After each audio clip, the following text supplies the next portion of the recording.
réseaux sociaux buzz. Bakpatou, Songi Songi, Kongosa, Koromoto, Legede. Venez venez.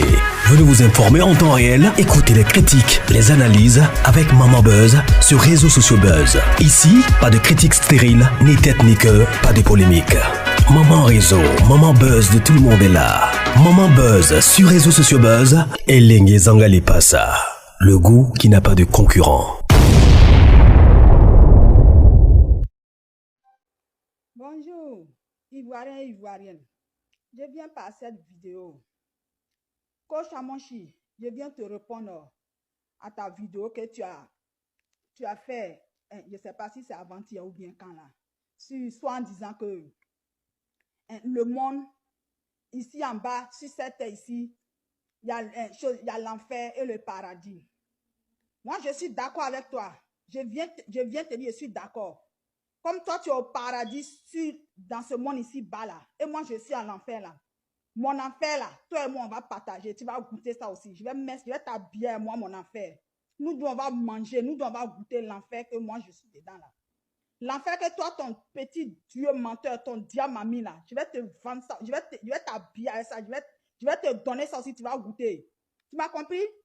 Arrogante, délinquante, vaurien, vagabonde d'esprit. Sale esprit, sale fille que tu sois. Toi, tu vas t'asseoir pour dire que oui, dans ce monde ici-bas, il y a ton paradis ici, il y a ton enfer ici. L'enfer, oui, moi j'accepte, je suis dans l'enfer. Ça fait 15 ans, 16 ans, je suis dans ma scène, je suis dans l'enfer.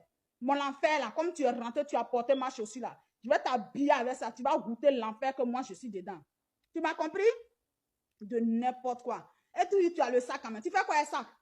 Qu'est-ce que tu fais avec ça? Voilà ça ici. Tu fais quoi avec ça? Tu fais quoi avec ça?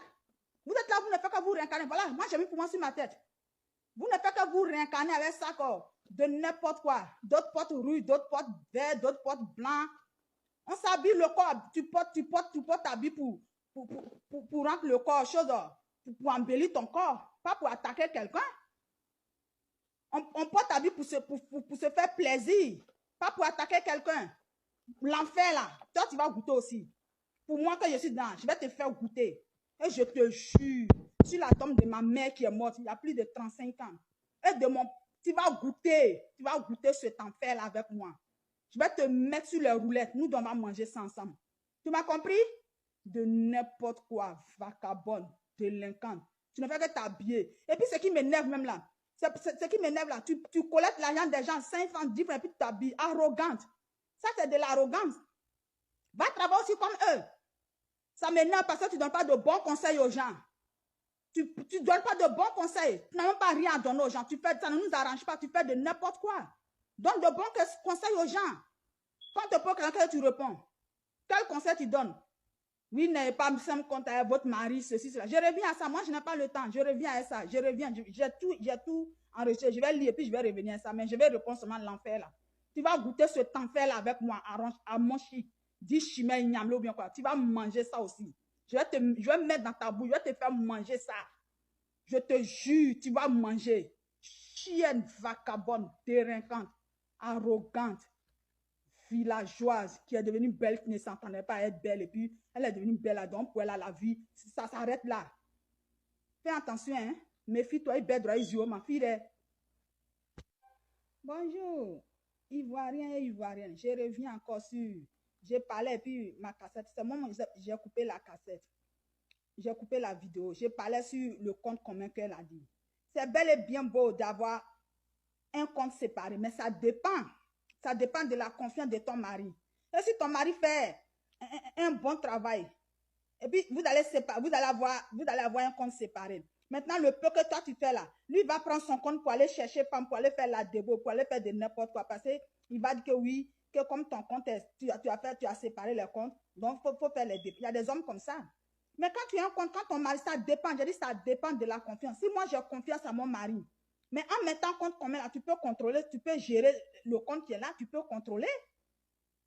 S'il n'y a pas de confiance, vous pouvez avoir un compte commun plus un compte séparé. Maintenant, compte commun, là, vous faites les dépenses de la maison. Quand un mari va ou bien les mauvais. Maintenant, compte séparé, toi, tu t'occupes de ça pour aider tes parents, pour t'habiller, pour faire des petits trucs. C'est tout. Quand tu parles là, il faut faire spécifique. Il faut spécifier les choses. Il faut donner point par point. Comme ça, là, si quelqu'un a un mari qui est mauvais, quelqu'un a un mari qui est mauvais, plutôt, il y a compte joint et puis il y a compte séparé. Quand c'est comme ça, là, ça va. Mais si ton mari est bon, il est gentil, il est humain, il fait tout à tes parents, il t'habille, il fait tout ce qu'il peut faire. Son travail est bon et puis vous faites compte séparé, mais c'est l'hypocrisie. Je vous ai dit, ça dépend. Vous m'avez compris? Vous pouvez avoir un compte joint et un compte séparé, s'il n'y a pas de confiance. Maintenant, je reviens. Tu avais dit quelque chose là, oui, que ici, qu'en Europe, quand les femmes arrivent en Europe, elles se font, elles veulent se jouer aux blanches, elles ne veulent plus préparer la maison. C'est pas ça, coche à mon chic. Toi, tu es assis dans la maison, tu t'habilles, tu approches, tu collais leurs 5 $, 10 $, et tu t'habilles, tu fais malin. Tu crois que c'est facile le travail des États-Unis? Je ne sais pas si chez vous, en France, là, le travail est facile. Ici, là, le travail n'est pas facile, hein? 8 heures, là, vous deux, là, l'homme au garçon, vous faites sur votre pied. Tu m'as compris? Ça, c'est un faux conseil. Il ne faut pas abattre les femmes. Il faut dire aux hommes, aider votre femme un peu. Même si c'est les Européens, là. Quand la femme met mamie toffé, l'homme coupe oignon. Tu vas dire, si vous voulez comme ça, allez-y marier un blanc. Ou bien passer en Europe, en Afrique, là, nos mamans, elles préparent pour 15 personnes, 2 personnes. Oui, notre maman en Afrique, elles sont des ménagères. Et puis, il y a des enfants qui les aident. Même en Afrique aujourd'hui, les femmes qui sont fonctionnelles, là, elles ont des bonnes. À la maison, elles ont des nounous à la maison, à Kochi. Si c'est comme ça, va travailler pour ne pas collecter l'argent des gens, pour dire de n'importe quoi. On dit aux femmes, vous préparez le jour de votre off. Vos jours off, là, vous préparez pour une semaine, puis vous mettez au frigo, au congélateur. Comme ça, là, le travail, ça vous rend facile, ça vous rend la tâche facile. Vous préparez pour 2 personnes. Parce que tu es assis dans, tu fais la grande gueule. Va travailler comme les filles, là, et tu vas venir. Donc, voici, tu vas préparer. Je n'ai pas préparé, je n'ai pas dit aux femmes de ne pas préparer pour leur mari, mais c'est fatigant. C'est pas comme ça on parle. Tu m'as compris? Tu m'as compris? Vagabonde d'esprit. Tu vas dire que manger de 2 personnes seulement là, c'est comment vous n'avez pas préparé, ceci, cela, blablabla. Le travail est fatigant. On dit à une femme, toutes les femmes qui sont ici là, c'est ce que nous, tout le monde sait ce qu'on fait. Ton jour hop là, tu pars pour une semaine. Mais quand toi tu parles comment tu es arrogante, tu récupères l'argent, les 5 $, 10 $, 24 $, et il paraît même que tu considères en cachet. C'est pas qu'est-ce que tu leur dis. Menteuse. Tu crois que quoi? C'est facile ici, parce que tu es assis dans, tu ouvres la grande gueule, et les hommes vont te suivre, oui, elles donnent de bons conseils. Tu es faux, tu es fausse, tu es une fausse fille, tu es une fausse femme. Tu m'as compris? Tu es faux jusqu'à dans ton bain là-bas, d'après toi-même. Tu es faux. Tu m'as compris? Le travail d'ici là, c'est difficile. Moi, je ne parle pas des femmes qui ont fréquenté ici et puis elles sont assises à l'office. Hein? Tu m'as compris? Travail à 8 heures, là, vous deux, vous faites. Vous arrêtez, vous descendez. C'est même chose qu'on fait. Tu m'as compris? Mais c'est pas pour ça. Je n'ai pas dit aux femmes de ne pas préparer à leur mari. Mais de la manière que tu as dit là, tu es mauvaise. Tu es mauvaise. Et tu es mauvaise.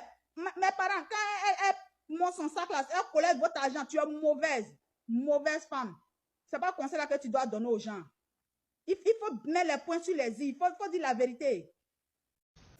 Indira Baboke invente les songes, elle invente les visions. Lorsqu'elle veut t'amener dans la confusion, elle est capable de tout créer pour t'amener dans cette confusion-là.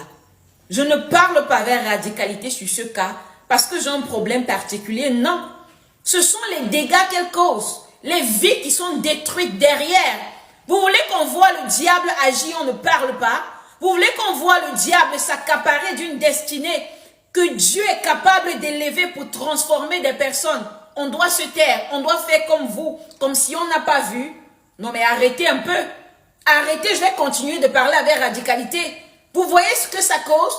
Non, vraiment, les réseaux sociaux, on n'est pas dans une histoire de réseaux sociaux. Je viens de la part de l'Éternel mettre des personnes en garde. Vous qui êtes en train de la soutenir, vous qui dites, non, vous êtes derrière elle et tout ça, allez-y. Allez-y et vous-même, vous allez observer la confusion qu'elle va mettre dans vos vies. Est-ce qu'on ignore que lorsque le diable met ses yeux sur quelqu'un, c'est parce que la personne a une grande destinée que le diable veut utiliser? Non, le diable doit se mettre là. Il doit laisser que le diable l'utilise et on doit acclamer. On est dans une histoire de dire, elle est chrétienne ou pas. Non, mais c'est tellement évident qu'elle ne l'est pas. Ou bien vous voulez qu'on mente comme vous. Vous pensez qu'on a besoin d'être prophète forcément pour savoir qu'elle ne sert pas l'Éternel? Pourquoi est-ce que vos pasteurs l'invitent dans l'église? On lui donne le micro dans l'église parce qu'elle est la fille de tel, Parce qu'on a peur, parce qu'on a besoin de la notoriété. On voit la foule derrière elle, on voit qui est derrière elle et tout. Ça n'a rien à voir avec Dieu. Et on ne va pas laisser ce genre de bêtises se passer. Jamais. Jamais.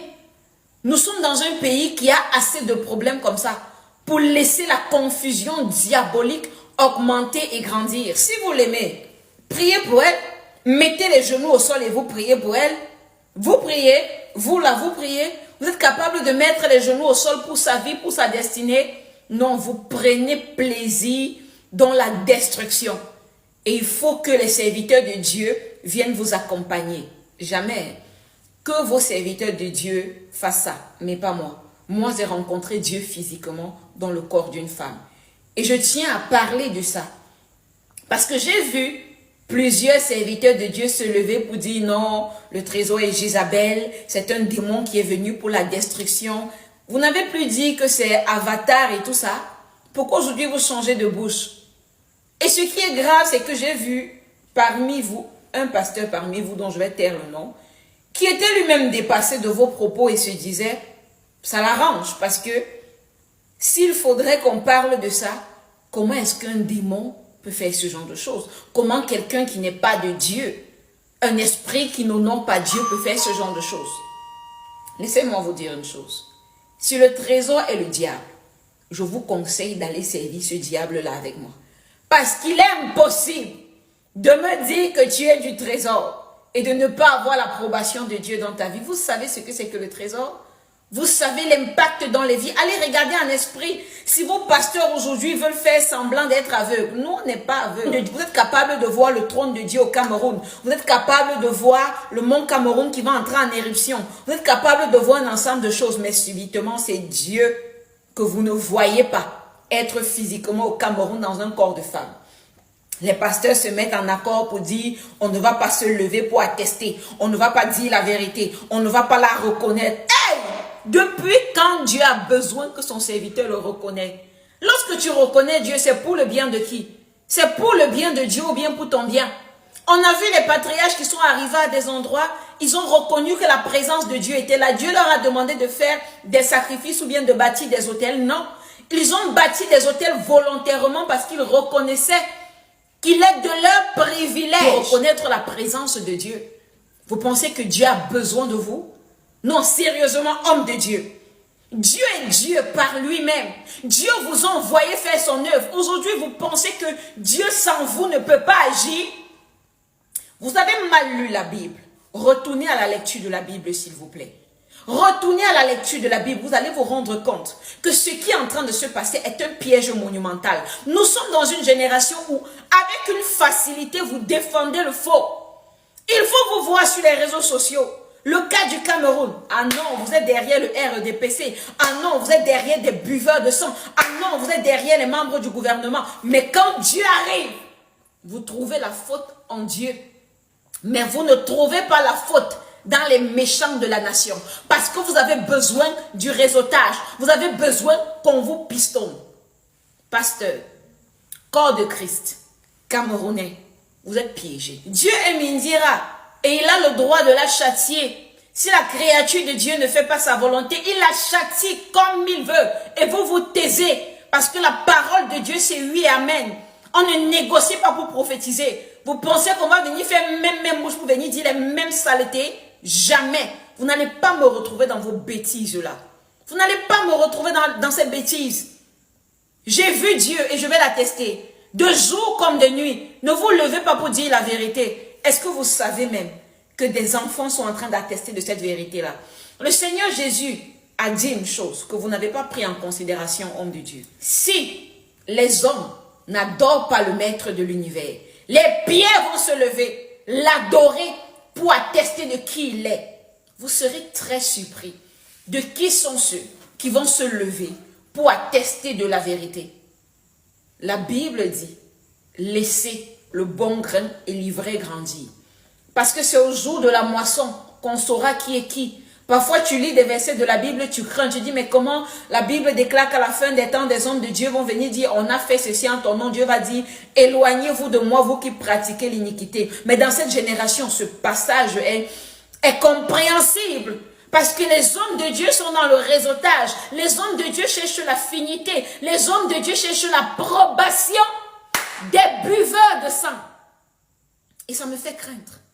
Homme de Dieu, vous voulez nous faire croire que depuis quand les gens de bien sont aimés autant? Parce que vous faites l'unanimité. Hein? Tout le monde vous aime. On vous célèbre.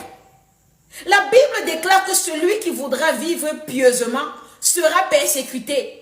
Quand nous insulte, vous riez. Vous riez pensant que vous êtes plus sage que nous. Vous pensez que vous êtes meilleur parce que vous avez choisi de marcher avec les totems. Vous avez choisi de marcher avec les gens du RDPC. Ah, ils vont dire que j'ai encore parlé du RDPC, mais je vais parler. Je vais parler. C'est quoi ce parti-là? Ils sponsorisent quoi? Ils ne sponsorisent pas le vampirisme et la destruction. Non, quand il s'agit du RDPC, on va trouver le bien dans l'abomination. Mais on est incapable de reconnaître ce qui est de Dieu. Vous êtes jugés.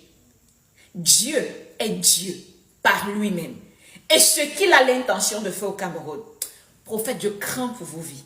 Je crains énormément pour vous. Parce que ce que je vois qui va arriver sera dangereux.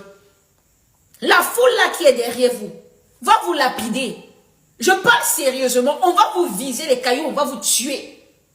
À cause de ces mensonges que vous racontez là. Ne manquez pas d'aller dire à vos membres que je suis faussé. Ne manquez pas. Passez le message. Mais sachez-le, celui qui se lève contre moi va tomber dans la disette. Ces messages que je viens de la part de l'Éternel avec, c'est un mandat de jugement. Sur quiconque écoute ces messages-là, venez combattre. Ça ne va pas passer. La vérité dans cette génération sera établie. Sur tous les toits, vous allez souffrir de savoir que le trésor est Dieu physiquement dans le corps d'une femme. Cette vérité va vous briser. Sachez-le, à chaque fois que vous vous levez contre le trésor, vous allez perdre tout ce qui a de la valeur à vos yeux. Argent, foule, notoriété. Venez essayer. Vous pensez que lorsqu'on se lève sur les réseaux sociaux pour parler de la parole de Dieu, on compte sur un membre de gouvernement comme vous? On compte sur la puissance de Dieu. Vous allez tricher dans la parole, tricher dans les versets. Mais la puissance, ça ne se triche pas. Votre Indira n'est pas de Dieu. Qu'elle se répande. Et cette confusion qu'elle a l'intention d'amener au Cameroun ne passera pas. Nous sommes debout dans la prière.